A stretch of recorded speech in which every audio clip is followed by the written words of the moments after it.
One of the great benefits of being part of our group is that we have access to hundreds of people that are highly educated and have decades of practical experience of all forms. There's many things that affect the economy, and as of lately, the COVID-19 pandemic is one of those things that put millions of people out of work and severely affects the financial markets. Many people are afraid of how the coronavirus can affect them. So Dr. Vance Cast is going to give a deep introduction into how people die from the coronavirus. As I'm watching the news about coronavirus, I'm seeing a lot of things that are confusing. And you just asked me about the series interval, the SI. Let me take over the charts just real super quick here. I know you're in the trade. Let me share my screen real quick, and then you can take the screen back. Somebody had a question real quick. It's off topic, but I'm going to answer the question because I'm going to come back later maybe if you guys want me to and answer a couple other questions because it's such a big topic here. And one of the things, and here's my point if you're a visitor, when you learn about things like coronavirus, there's a lot of misinformation out there, and I see it every day on all the networks. Not just, right? And so somebody was asking a question here, a little private IM, and they're asking about what's called the SI. And I typed in, I asked them where they saw that. They saw it on the news, okay? The SI. That's called the serial interval. And what I see on the news is a confusion from incubation period and serial interval. When you're talking epidemiology, okay, and the spread of disease, we have two factors that are really good, and by the way, they put R0. It's not R0, it's called R0. It's a they said RO. It's not RO, it's R0, which is a R sub 0 right here, RO. Okay, so there's two, when you're talking epidemiology and the spread of disease, there's two critical things that tell you how important the disease are. There's a lot of misinformation. In other words, I see on the news where people will really mean SI, or they're talking about the SI, but then they say incubation period, right? And those two things are very, very different. Okay. So in epidemiology, what we look at is we look at the rate, the ratio of transmission. So in SARS, well not SARS, but right now we have COVID, right? COVID-19. Coronavirus, D means it's discovered in 2019. So COVID-19 means it's discovered in 2019, right? So people will get on there, and I've seen them argue on the news. Well, the incubation period is this, and this, blah blah blah. Anyway, and I see them confusing certain terms. Okay, so we look at the ratio here of reproduction, and so if you have a ratio of reproduction of, like, they say it's between 2 and 3. Okay, let's say it's really bad. Let's say it's 3. That means that one person will give this to 3 people. Okay, right? And then those 3 people will give it to 3 more people. Okay? And then those 3 people, or these people, will give it to 3 more people. So once you go down one layer, right, 3 people, and then those 3 people to 9 people, then down to 27 people, and then those 27 give it to 3 more people, right? So the reproduction ratio, if it's 3, then one person gives it to 3 people. Normal influenza is somewhere around 1.5 to 2, maybe 1.8, or 1.2, whatever. So let's say it's a 1, normal influenza. So you have a ratio of 1. So one person gives it to one person, which gives it to one person, which gives it. So 4 layers down, right, it's still only transmitted to one person. So if you look at a graph, so if this is the RO, right? So if you look at a graph over here, right, you're going to get an exponential growth in transmission. If you look at the graph over here, you're going to get level transmission. What you need to do to destroy an outbreak or a pandemic is you want negative transmission. You want something like this. right? Where fewer and fewer people are being infected. And you can only do that through community controls, through inoculations, things like that, right? And that would be a negative RO, right? So what makes the coronavirus really, really dangerous is it has a high RO. Its transmission, its reproductive ratio is like 3, whereas a normal influenza is much less. Okay, so that's the RO. I had to talk about the RO so that we could talk about the SI and show what the importance of the SI is, okay? So the SI is series interval or serial interval. I've heard it called both. It's really called, in medical school, it's called serial interval, typically. So what the SI is this. Let's say you have a person, okay? Now, it's different than incubation period, and this is what the nature of the question was to me in a minute. And then I'll explain why I'm talking about this while trading, okay, visitors? So just hang tight. All right, so the SI, the serial interval. In epidemiology, you have what's called a serial interval. That is, this person, let's say we have a timeline. This is day 0, and the time goes up. Usually I do it on the other axis, but that's okay. And that's day 1, that's day 2, that's day 3, that's day 4, that's day 5. Now, person number 1, okay, starts showing symptoms here at day 1, right? The person that picks up the virus from this person, which we'll call that person number 2, okay, and this is when the symptomology is presenting. When the symptoms present, okay, so this is person number 1, and let's say he gives this person the virus, and that's their timeline, and then their symptomology starts right here for person 2 symptoms, okay? The distance between these two in days, that's your serial interval. It's the difference between the symptomology of the first person and the presentation of symptoms of the second transmitted person. That is way different than incubation period. When we get into incubation period, we can talk about extrinsic incubation and intrinsic incubation. Extrinsic, especially when you're talking about things like dengue fever, things like that. But that's something totally different, and you'll hear these things confused. But the difference between the times that these two symptoms present each other, right? With the transmission, in the transmission, that's the serial interval or the series interval. Okay? And that's important because that's how fast the things can be transmitted, or things that are transmitted.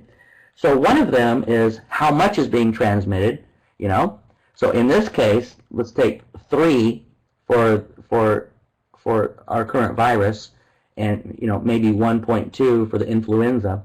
This number here, the SI, now I'm not exactly sure what it is, so I'm talking out my butt, but it's somewhere around maybe 7.5 days. Okay, it's probably between 4 and 7, somewhere in there, but let's say it's 7.5 days, right? And then, like I said, I don't know what the current number is, and then the influenza is like 2 to 3 days. Okay, so the influenza, not as many people transmit it, but it's transmitted much faster. With the coronavirus, thank God, right? Even though a lot of people the reproduction ratio is so high, but it takes a long time to get there. What that means is, here's person number 1, here's these 3 people, here's these 9 people, and then here's these 27 people. In other words, it takes 7.5 days to go from one to the other to the other. Like I said, I don't know what that number is right now, okay? But it takes, and it's not the incubation period, okay? That's different. The smaller this number is, so if you have a large a large R naught, I don't know. If you have a large R naught and a small SI, that's very, very bad, because it's a small period of time that it's really spreading to all of these people. So luckily right now we have a very large, or a medium to large SI with a very large R naught. Okay? So this R naught, the reproduction is large, and then the SI is very small. So the reason I mention this is based off the question, and I decided to answer this question, was based off the question, hey, do you guys do breakout trades? Yeah, we do. But most of what people, when I start talking to people about breakout trades, they're looking at stuff on the internet, they're learning different things. So there's some interpretation and misinformation in trading, just like there's misinformation, and our group clears up a lot of that misinformation. Just like there's misinformation on the coronavirus. I see mistakes, epidemiological mistakes made every day. I just keep my mouth shut because I have to go through an explanation of why that is. But somebody was asking about the R naught and the SI, and about the incubation period. They're different. Okay, so great. And then they asked, and then the follow-up question was, can I explain how the coronavirus hurts you and that kind of stuff? And I can certainly do. If you want me to come on later on here, I can talk on it for hours and days actually. At the cellular level, I can talk about it on the. I mean, you can get into protein discussions, protein formations. You can talk about, the virus stuff. I mean, you can talk about, all of the body systems. I could talk about this topic for days. I'm a little rusty because I don't teach it anymore, but I could come on here and tell you guys exactly what the coronavirus does in your body. So I can go over the pathophysiology of the coronavirus at a medical school level with you. Of course, I'll probably bypass a lot of the jargon, and there's some things I won't discuss to keep it simpler, but it'll be at a deeper level, a little bit deeper level than what you see on the news or anybody typically will explain. The other physicians here and nurses and you PhDs and stuff, if you want to be on with me and lash me if I say something incorrect or use a wrong term, that would be just fine. But would you guys like for me to come back on later, maybe after the session is over with, and talk about the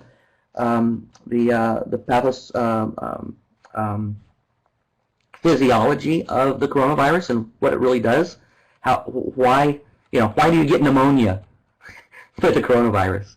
When we typically think of pneumonia as being bacterial and this being a virus, what's going on in your body? What happens? How is it killing people? Do you guys want me to get on and discuss it? Okay.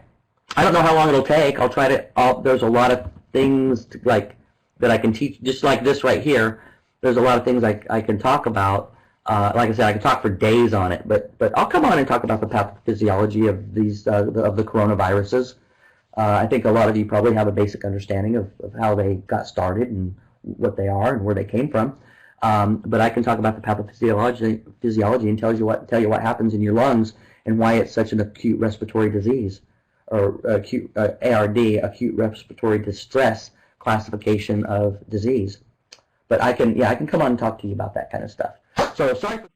I talked a little bit earlier about the H naught and the SI, right? I'm sorry, the R naught. I was thinking of a null hypothesis. Sorry. Like I said, it's been a while, so every now and then I'll say the wrong word. The R naught and the SI, right? And I told you how that was important. When you have a very high R naught and a very low SI, that's really bad. Luckily with the coronavirus, we have a very small SI, or a very large SI, even though we have a very large R naught, right? Did everybody understand that? Yeah, did everybody understand what I talked about earlier today? Okay. Okay, good. Good. Was there new information? So tell me if that was new information to you. Say that was new. You learned something. I want to get a feel here for. It was new. Okay, good. So it was very useful. Okay. So and I talked about, and I think I mentioned it because I saw in the news They were talking about the SI, but they never said that, and they kept calling it the incubation period. And I'm like, look at these fools. They're like totally miseducating the public. But they're kind of considered, you don't really need to know anyway, right? It's kind of like how they put it. They don't need to know the difference. But there's a huge difference, because now you understand why, you know, what the advantage is of the, you know, and so how many people know that, you know, COVID with the D, that the D stands for discovered and the 19 is for the year that it was discovered? How many of y'all knew that? Just simple things like that. Did you know that or not? Say, I knew that. I didn't. You knew that. Okay, good. Yeah, so little things, right? That can be really helpful in understanding even the nomenclature of what you're talking about. So what I want to talk about right now is we're not going to talk about really the spreading of the disease and all that. We did talk about that you know, there's with you know, you have the exponential thing, and this is on the R naught, right? Or it's level if it's really low, and this is COVID right here. And the way that you want to get rid of disease, you want your RO to be below 1, right? And you do that through isolating people, quarantine. You do that through vaccinations. You do that through education of protective measures. You do that through all kinds of stuff. Now, the spread of COVID, how did we get COVID? Well, COVID is a mutated virus that's been around for quite a long time. We had it in SARS, and we had it in, I think it was called MERS. Can anybody tell me what that was? What does the ME stand for? So we had SARS, right? And then we had MERS. What was MERS? Yes, Middle Eastern, okay? So what happened was, is, you know, you've got the bat, and then you have a host, animal that where the virus then mutates, so it can be transmitted to humans. And it started off with, you know, with SARS. It went from the bats to a particular animal and off. And then MERS, they thought it went to a camel. That's not a joke. And then now this one here went from the bats to a different animal, right? Some of you have never heard of that animal, but some of you could tell me what that animal is. And so it's a mutated virus, right? And so viruses need to mutate. In order to mutate, it is a simple matter of, if you understand anything about evolution, that sort of thing, you know, one little thing changes in the virus, and then it makes it, well, no, after the bat, it goes to another animal right now in China. So they thought it went from the bat. There's another animal. Somebody could tell me the name of that animal. Okay? And then, no, not dog. Don't tell the ant. Don't guess. Tell me the animal. There you go. Yeah, somebody got it right. Okay? So, there you go. You guys are catching it. Okay. So it has to it mutates, okay?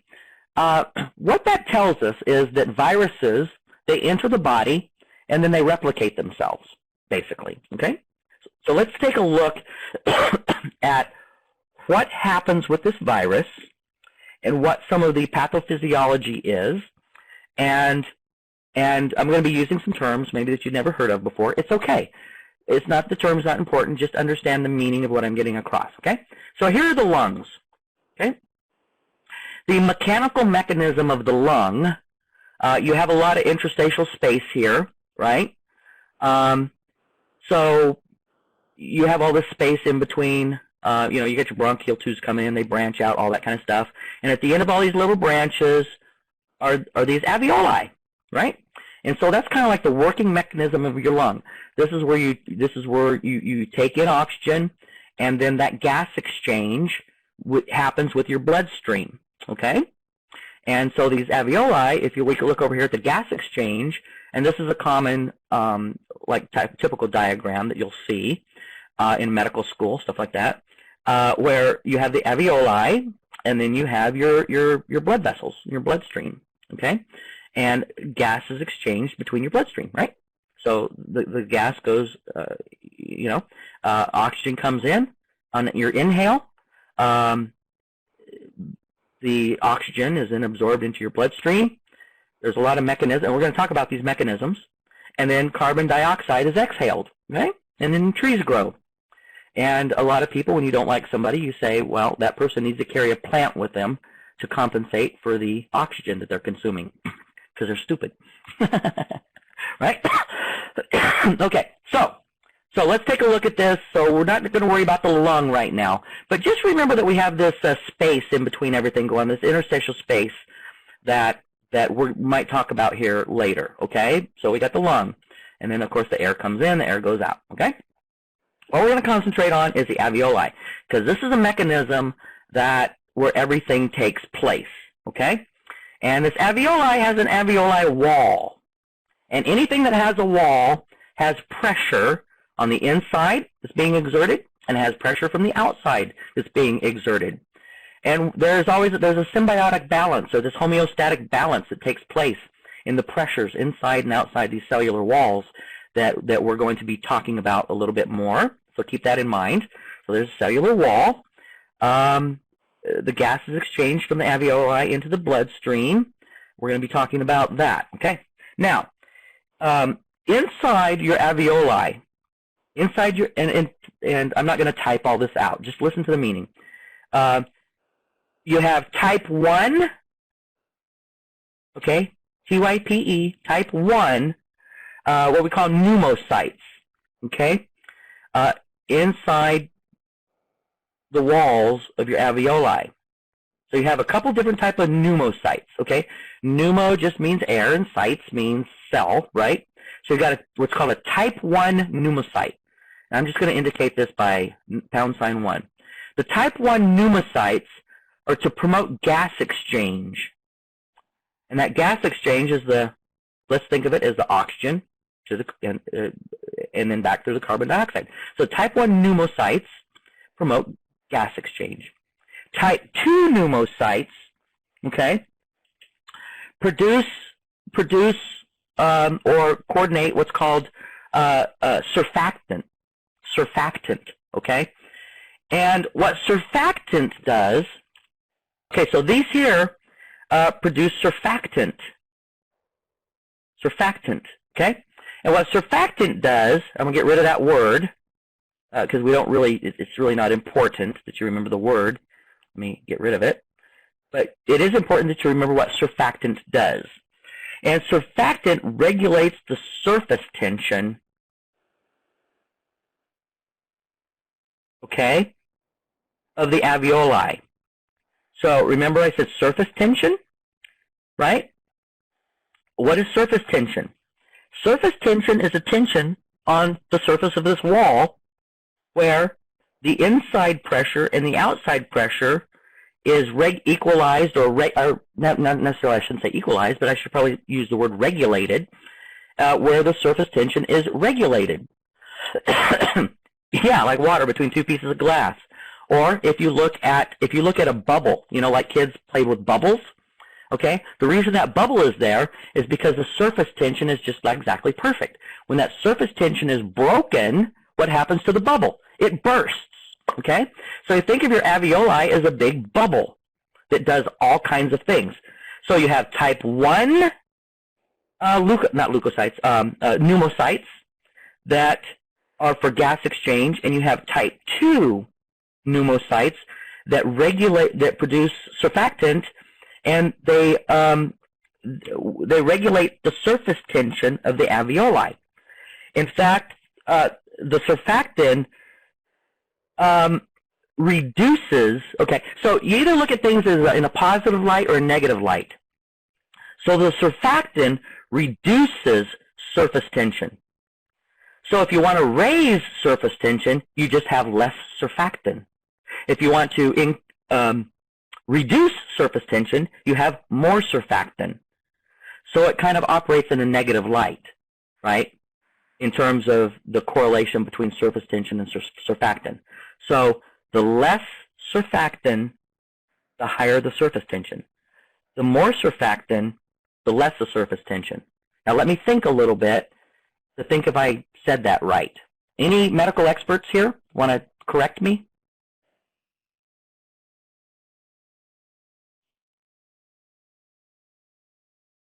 Yeah, do I have any medical experts that want to correct me on that? Yeah, I'm pretty sure I got it straight. Okay, so so the surfactant reduces surface tension, and that's the type 2 pneumocytes. Okay, all right, good deal. Okay, so what happens is, let's say we have a virus, and this is the virus, and okay, this is a ugly little virus, and I'm going to change some. I'm going to do like some colors here. Okay. Okay, so here's the virus. These viruses have proteins on them called spikes. Kind of like when we're looking at our doji. We got spikes, right? Okay, so it's got the surface of spikes. These are proteins, okay? And then the cell itself has receptors, right?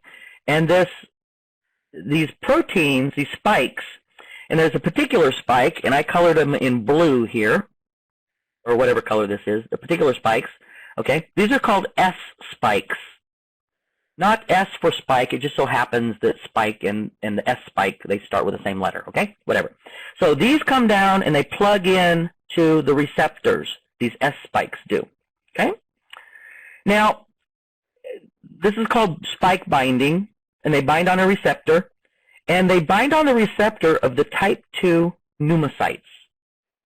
Remember, we had type 1 pneumocytes that were for gas exchange, and then we had type 2 pneumocytes, which were surface tension, okay, of the cellular wall and that sort of thing. Okay, so they bind onto the type 2 pneumocytes.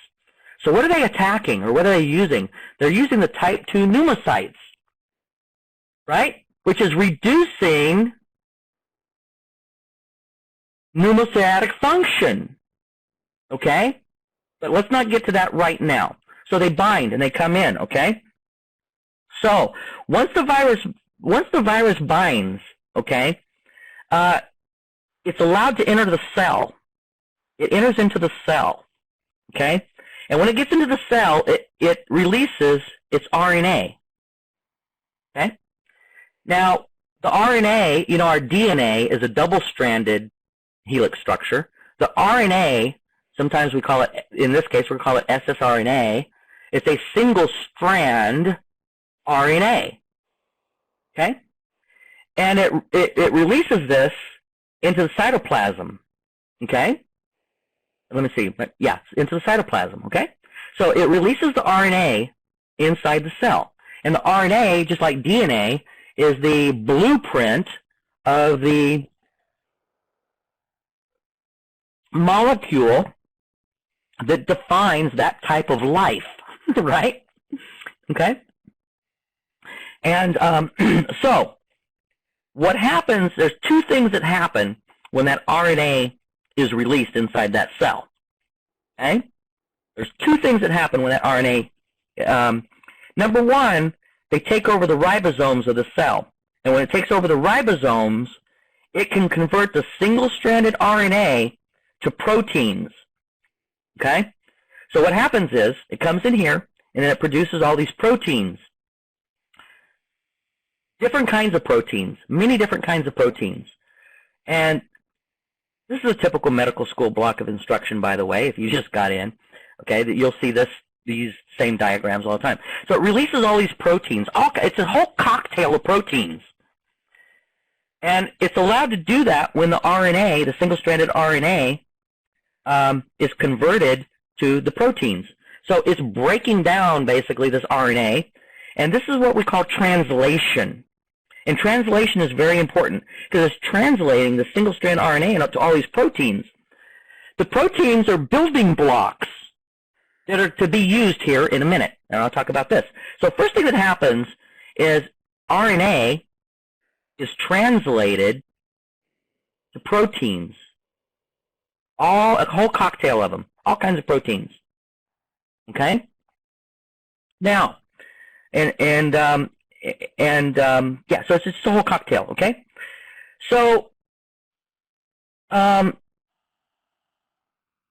the RNA that's in here, like I said, it's a single-strand RNA. If you want to, you can even define it a little bit more by, and I think this particular one is, what is it? It's a positive sense single-strand RNA, right? Positive sense single-strand RNA. Okay. The other thing that this does, okay, is the single-strand RNA can utilize RNA-dependent RNA polymers, or polymerase, excuse me, not polymers, that's plastic. Polymerase, okay, and that will allow the RNA to replicate. So I'm just going to put, I'm not going to talk about the mechanism of the, you know, the RNA-dependent RNA polymerase, right? That is, what is this? This is a little, it's like a photocopy machine. You put in one copy of RNA, and it just kicks out different types of RNA. Or it kicks out RNA, it replicates itself. Not different types, but much of the same RNA. Okay? It's like a little photocopy machine. When the two processes are combined, you're creating proteins, and then you're kicking out new RNA. What happens there? Okay? It creates a new form of the virus itself. So all of this RNA that's coming out of this one virus, right? So you think of the virus, right?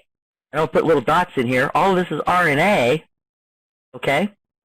It then creates one piece of RNA, creates all the proteins.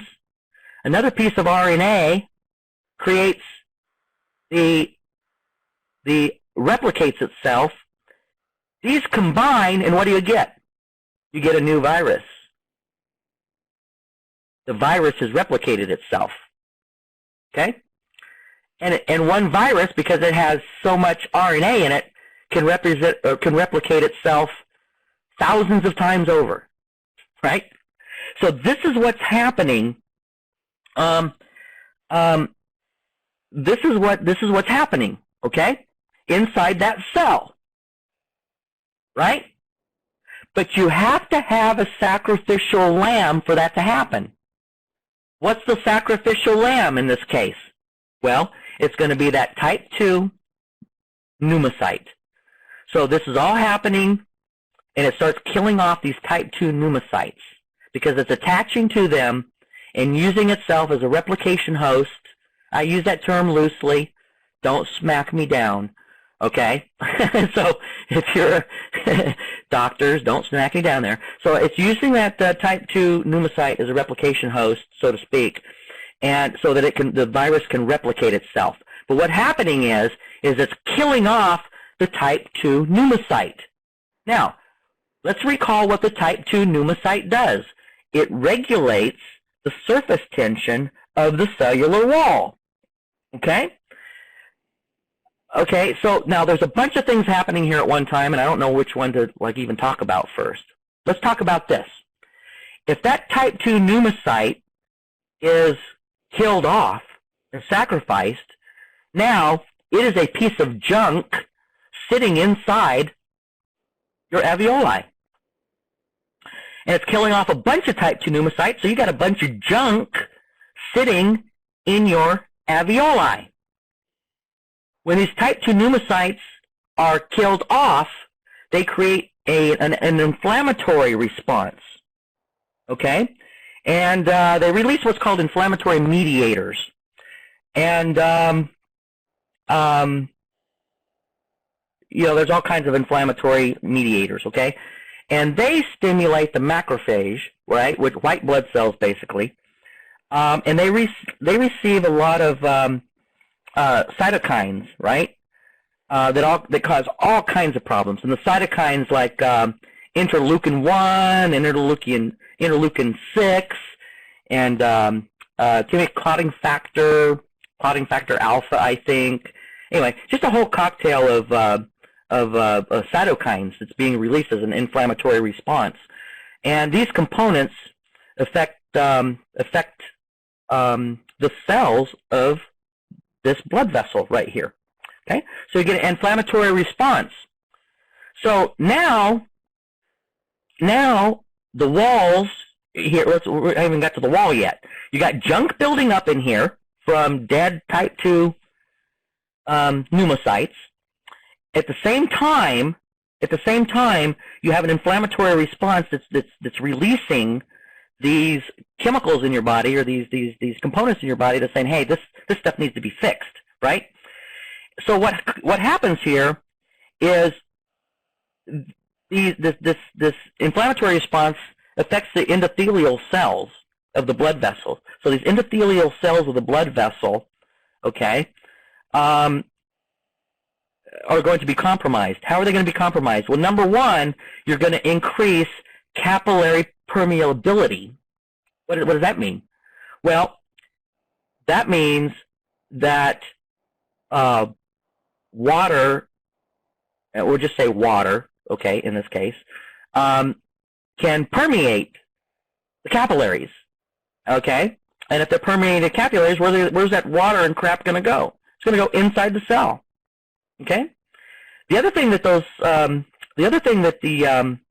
endothelial responses are going to have due to things like interleukin 6, maybe, I'm not sure if it's interleukin 6 or 1, is you're going to get increased vasodilation. Okay, what's vasodilation? Well, you have a blood vessel. Now the blood vessel dilates. Now, it's like a water hose. If you decrease the diameter of the hose, the water pressure gets strong. If you dilate a hose, the water pressure releases. Same thing that happens, or it gets smaller. Same thing happens in a blood vessel. So with vasodilation, your blood pressure can go down. We'll talk about that later. But just right now, okay, the two things that happen: capillary permeability, and then you've got like vasodilation, and there's something else significant, and I'm not even really thinking of it right now. I'll think of it in a minute, include it.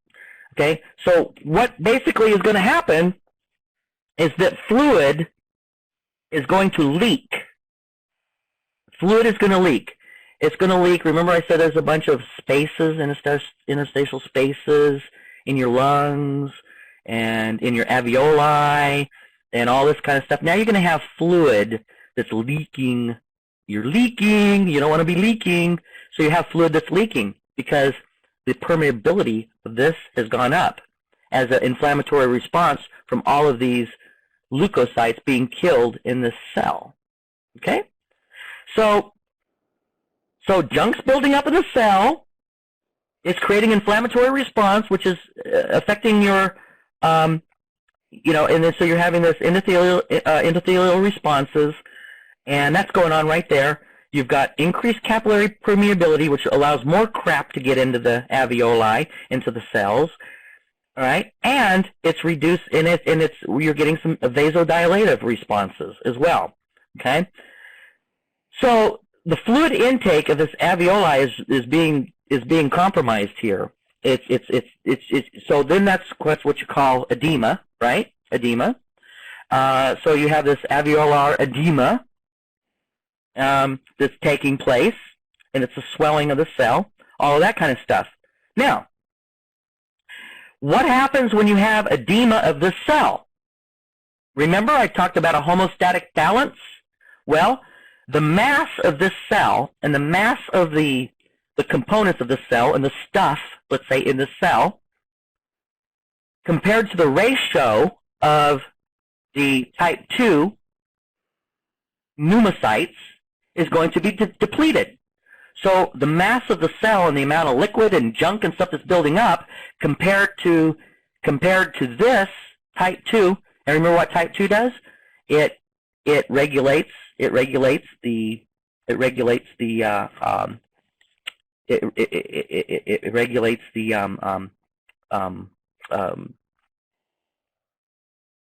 help me out here because my brain just went dead.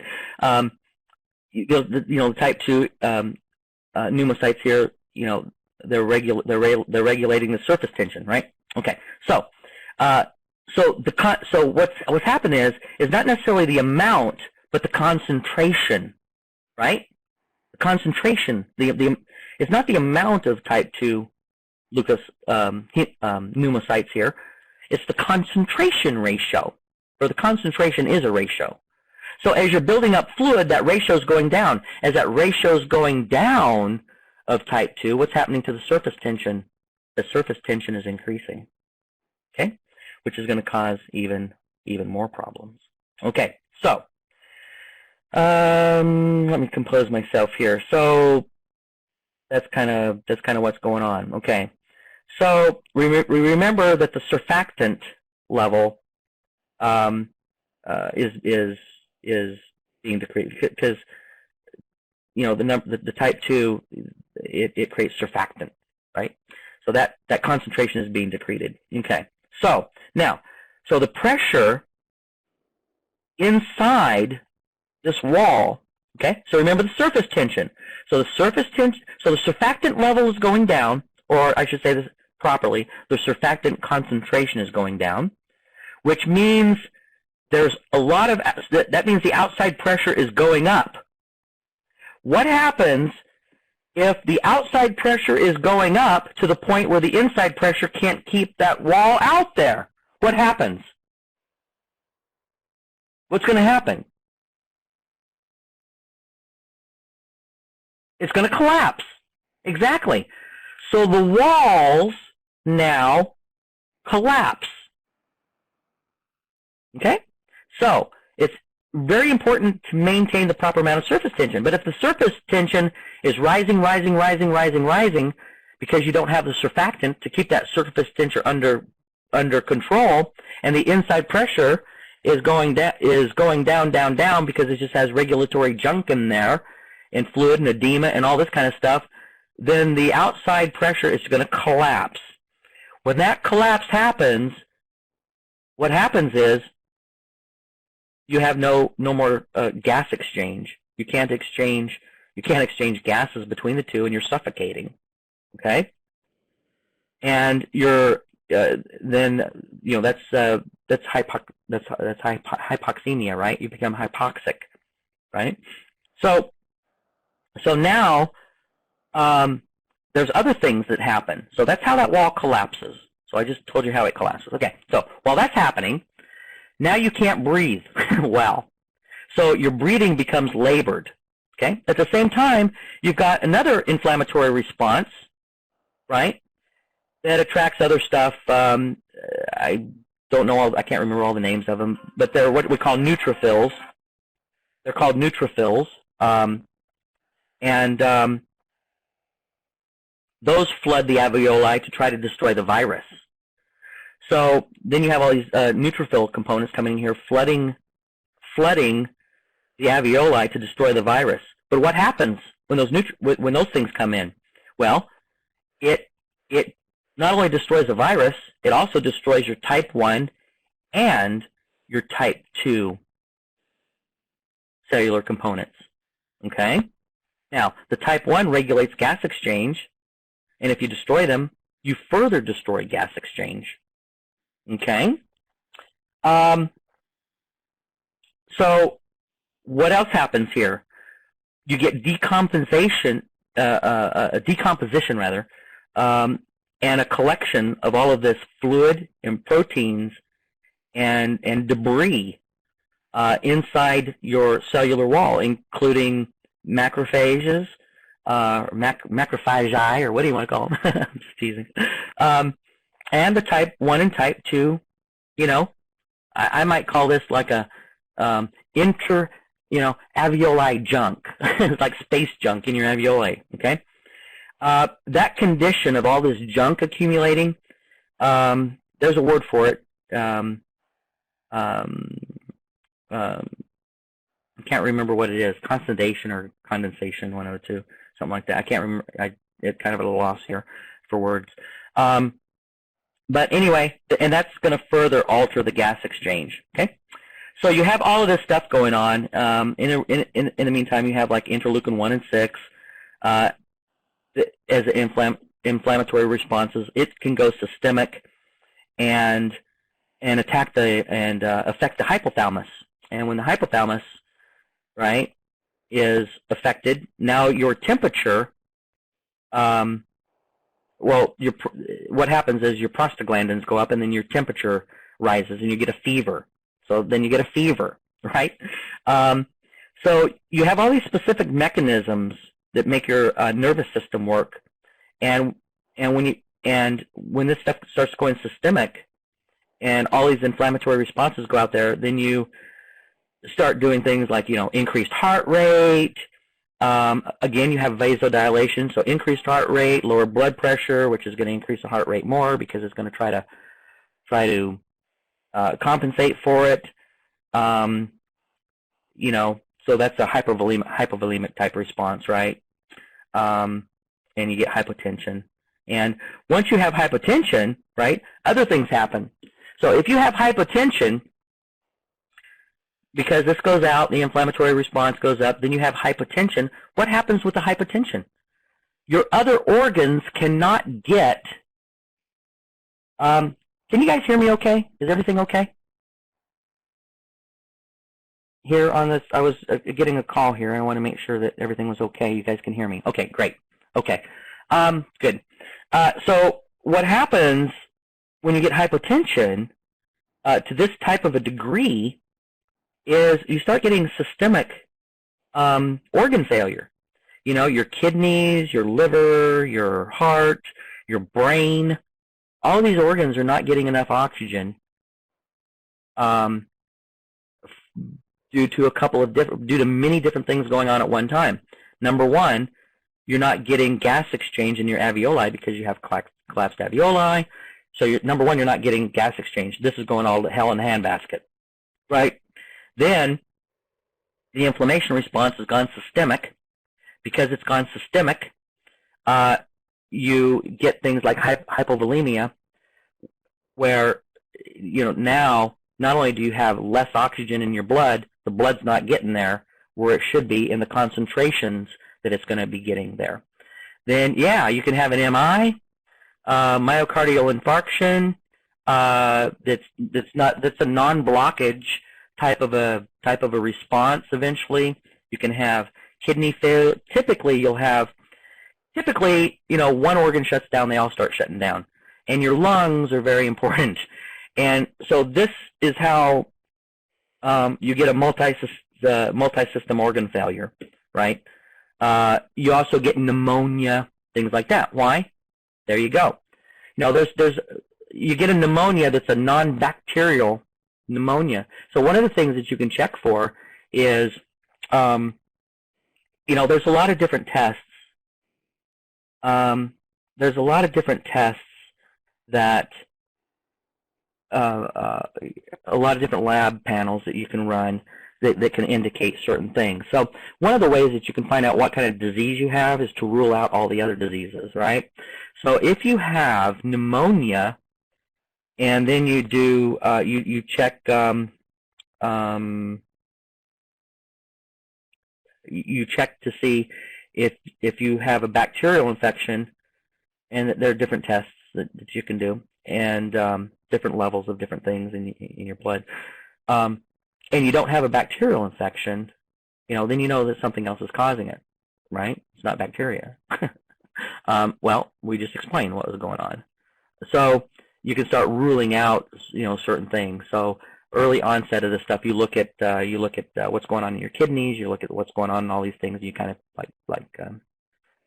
and then you can kind of see, hey, nothing else is going on out here that produces these types of labs. It must be coronavirus, right? Because it's going around right now.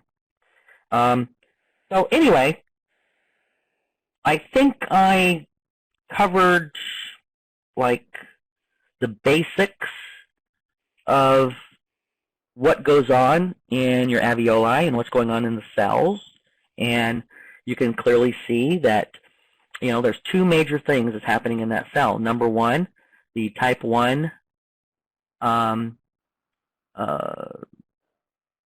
pneumocytes that are responsible for gas exchange are eventually being killed off and attacked through different mechanisms, and the type 2s that is a cellular wall, and then it's just a big cycle, big spiraling downward cycle that then and so those are the things that kill you, right? Eventually, and kind of all the mechanisms that your body goes through.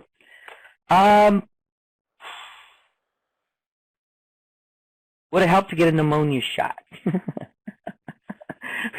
I don't know. I have mixed feelings. I have mixed feelings.